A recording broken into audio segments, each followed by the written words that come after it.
샬롬! 맵연구소의 유병성 목사입니다. 텔 게셀 첫 번째 영상에서는 게셀 경계석과 애구방 바로가 이곳을 점령하고 솔로몬의 아내인 자신의 딸에게 예물로 준 것에 대하여 알아보았습니다.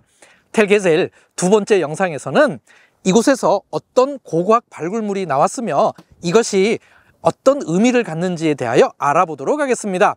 자, 그럼 텔 게셀을 차근차근 알아보기 위하여 저와 함께 올라가 보겠습니다.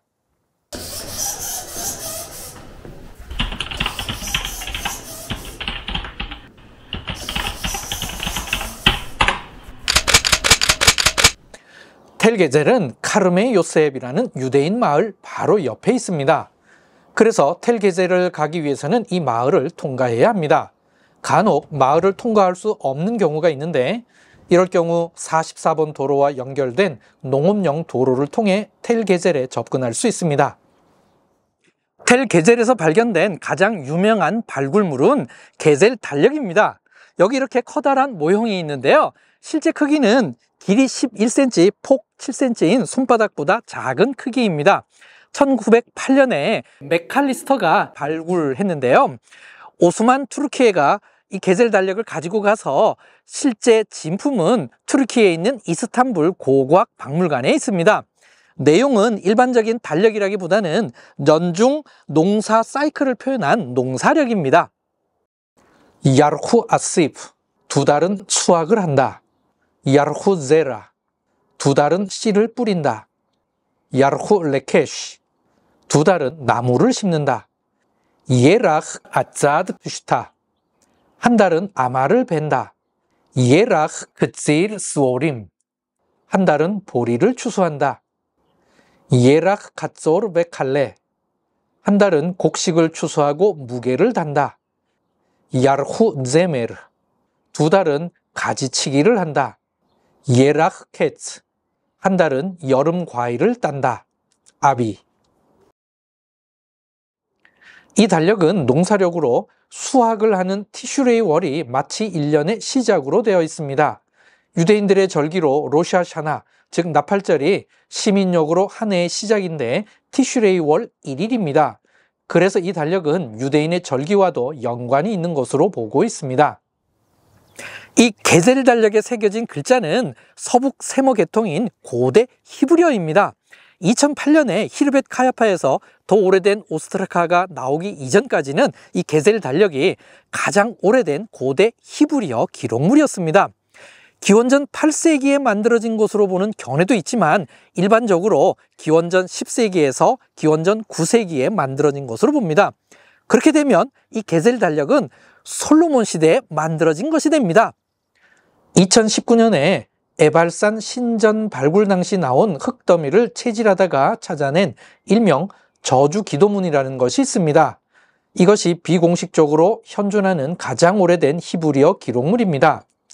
기원전 1200년경에 나부로 만든 작은 펜던트 같은 것인데 이곳에 야훼가 히브리어로 기록되어 있습니다. 만약 이것이 가장 오래된 고대 히브리어로 공식적으로 인정되면 구약학계에 커다란 지각 변동이 될 만큼 중요한 발굴물입니다. 하지만 발굴 과정이 불법적이어서 현재 공식적으로 인정하지 않고 있습니다. 텔 게셀에는 중기 청동기 이 시대의 망대가 있습니다. 제 뒤로 보이는 건데요. 폭은 16m, 넓이는 완전히 다 발굴될 경우 20m입니다. 현재 이스라엘에 발견되어져 있는 가나안 시대의 망대 중 가장 큰 규모입니다. 아랫부분은 돌로 쌓았고 그 윗부분은 흑벽돌로 쌓았을 것으로 짐작합니다. 전체 높이는 15m였을 것입니다. 이 망대가 가나안 시대 성문과 20m 거리로 아주 가까운데요. 이 망대는 가나안 시대 성문의 방어력을 높이기 위하여 쌓은 것으로 보입니다. 제 뒤로 보이는 것은 가나안 시대의 성벽입니다. 이 성벽 안쪽을 최근까지 발굴했는데요. 이곳에서 몇 개의 건물 흔적이 나왔습니다. 이 흔적 안에서 기원전 13세기의 불탄 흔적과 여성의 두개골이 나왔습니다. 그래서 이곳을 메르넵타의 가나안 원정과 연관 짓고 있습니다. 메르넵타는 이집트 신왕국 19왕조의 네 번째 바로입니다. 요빠의 문을 만들었던 람세스 2세의 후계자인데 기원전 1213년에서 1203년에 통치했습니다. 그의 재위 기간에 세운 비문을 메르넵타 비문이라고 하는데 이곳에 이스라엘 땅 원정 기록이 있습니다. 이 원정에서 아슈켈론, 게젤, 야노암을 점령하고 이스라엘을 지워버렸다고 했습니다. 이 비문은 현재 성경 이외에 이스라엘이 언급된 가장 오래된 고고학 증거물입니다. 그리고 메르넵타의 원정 이전에 가나안 땅에 이스라엘이 실제 해야 하므로 출애굽 연도를 결정짓는 최종 기준 역할을 하고 있습니다.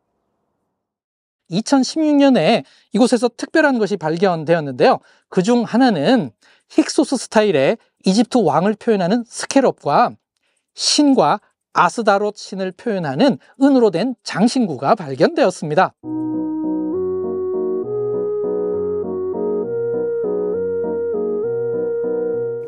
텔게셀의 생존과 관련해서 가장 중요한 시설물은 아마도 물 시스템일 것입니다.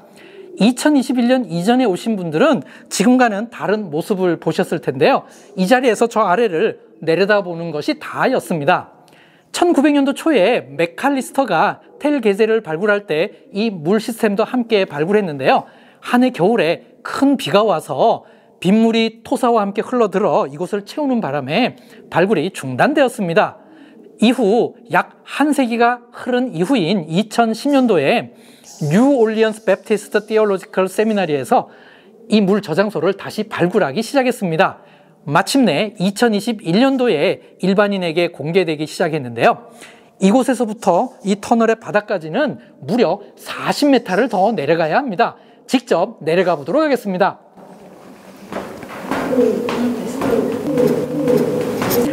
이곳이 물 시스템의 밑바닥입니다. 텔게셀 지표면에서부터 이곳까지는 깊이가 무려 60m입니다. 현재 이스라엘에 발굴되어져 있는 고대 물 시스템 중에는 가장 깊습니다. 이곳의 고인물을 게젤 주민들이 길어 올려서 사용했는데요. 왜 이렇게 깊게 팠을까요? 그것은 전쟁 중에도 안정적으로 물을 공급받기 위함입니다.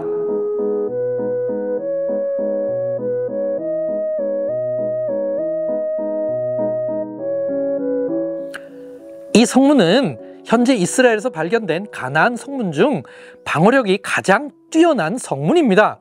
이 성문 가까운 곳에 거대한 망대를 세워 수비력을 강화했고 이 성문을 이루는 양쪽 벽은 7m에서 9m 이를 만큼 아주 두텁습니다. 그리고 이 통로가 좁아 보이는데 양쪽으로 3개씩 돌출된 부분이 있어서 더 좁아 보입니다. 하지만 이는 방어력을 높이기 위함입니다. 유사시에 돌출된 부분 안쪽에 나무로 문을 세워 강력하게 성문을 봉쇄할 수 있었습니다.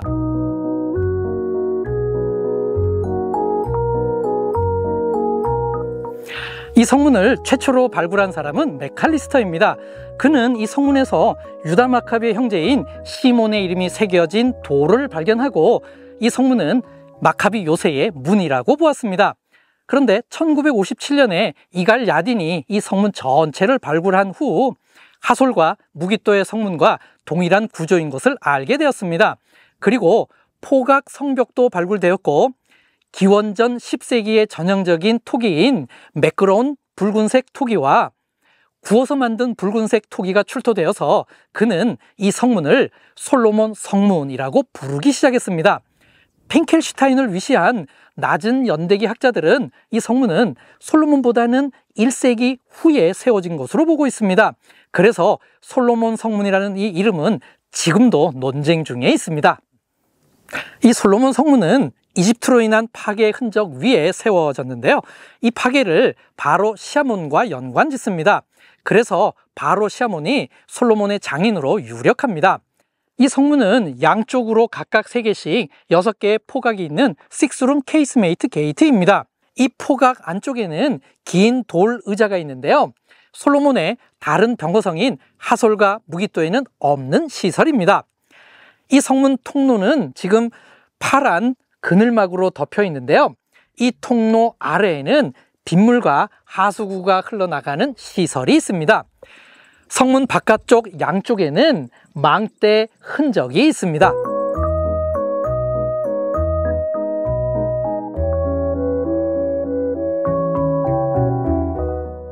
솔로몬 성문 바로 옆에 있는 건물을 발굴 계획상 궁전 10000이라고 이름을 붙였습니다. 이 궁전터에서는 포각 성벽과 함께 파괴의 흔적이 나오는데요. 이는 솔로몬 성문보다 조금 후대에 파괴된 것입니다.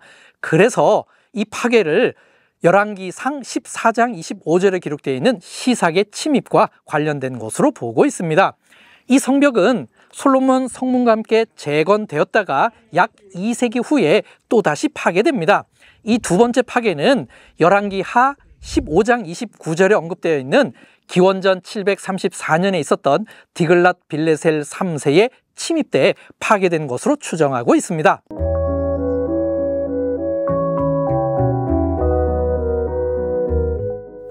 (2006년부터) (2017년까지) 스티븐 오르티즈와 샤무엘 울프는 철기 이 시대의 포각 성벽을 드러내고 그 아래를 발굴했습니다. 그 결과 이곳에서 거대한 주거지 흔적이 나왔는데요. 이를 귀족의 집이라고 이름 붙였습니다. 그런데 이 귀족의 집이 외부 공격으로 인하여 파괴되었습니다. 이 파괴된 흔적과 함께 3명의 유골과 토기가 출토되었는데요. 이 토기 안의 내용물을 탄소 동위원소 측정을 했더니 기원전 13세기가 나왔습니다. 기원전 13세기는 메르넵타의 가나안 원정이 있었는데요. 이곳에 파괴된 흔적과 가나안 성벽 안쪽 주거지 파괴된 흔적이 둘 다 기원전 13세기입니다. 그래서 이 파괴의 흔적을 메르넵타의 가나안 원정시 파괴된 것으로 보고 있습니다. 이처럼 텔 게젤의 발굴을 통하여 메르납타 석비, 즉 이스라엘 석비 속에 기록된 가나안 원정의 역사성이 좀 더 드러나게 되었습니다. 텔 게젤은 성경 속 역사를 이해하는 데 중요한 고고학 현장입니다.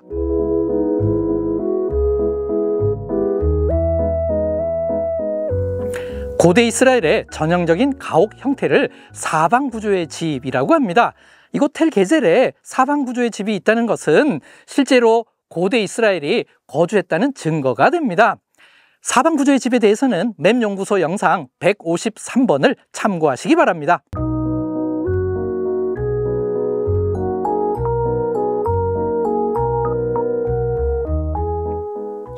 이곳에 각각 크기가 다른 돌기둥 10개가 있습니다. 여기에 6개가 있고 앞쪽으로 4개가 더 있습니다. 그리고 돌로 된 커다란 수조 같은 것도 있습니다. 이것은 무엇이며 그 용도는 무엇이었을까요? 이를 이해할 수 있는 힌트가 출애굽기 24장 4절과 6절에 있습니다. 모세는 하나님과의 언약에 대한 증거로 백성에게 지파에 하나씩 12개의 기둥을 세우게 했습니다.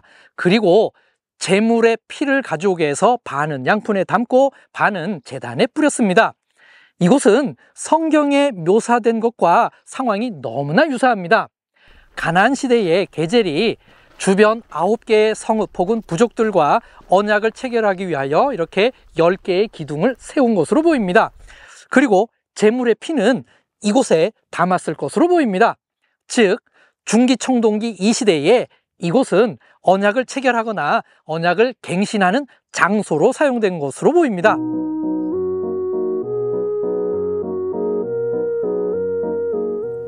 베두인의 부족장을 쉐이크라고 합니다. 제 뒤로 보이는 것은 1600년경에 이 지역의 쉐이크인 무함마드 알 가자르리의 무덤입니다. 가자르리는 아랍말로 게젤 사람이라는 뜻입니다. 아마도 그는 이곳 게젤 출신이기에 이곳에 그의 무덤을 둔 것으로 보입니다.